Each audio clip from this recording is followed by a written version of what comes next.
Hello friend, welcome back to Auto Resource YouTube channel. In this video I will show you how important it is to pay attention to the details when you do your work around the cars. And in this case I will show it to you on the battery testing.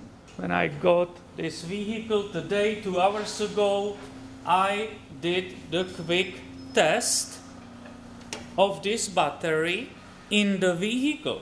That means I had the cables hooked to the battery. Let me show you. So I came here, right? Plus on plus, wherever I could grab those clamps. It shows me 12.5 volts. So you will say, okay, that's good.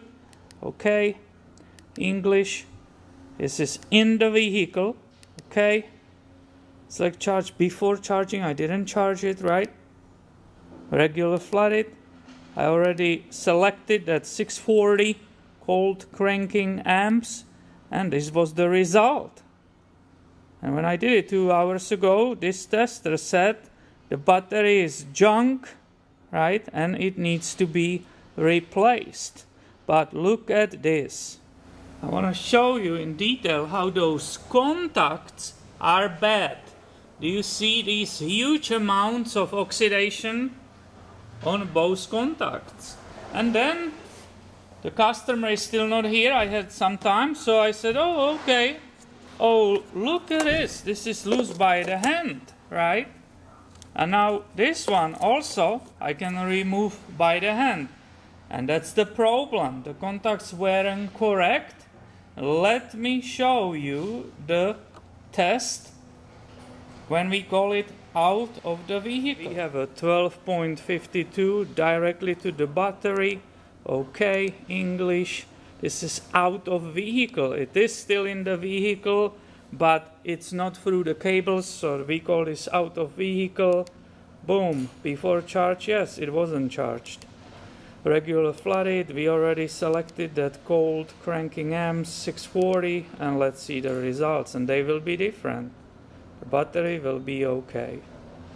So we have state of health, SOH, 79%. State of charge, SOC, 88%. 12.52 volts. Sure, it was sitting here for a while. 565 amps instead of 654. So that's pretty close. The internal resistance is small, and the result is good battery. So that makes difference. If you have a bad contacts, even this scanner is fooled, and it's telling us that the battery is bad when the battery is actually okay. And it was a great example that everything matters in diagnostics, and we really have to consider all the details. I hope you find this video interesting, and please make sure you are subscribed, because I have way more coming your way soon. Thanks for watching, and have a great day, my friend.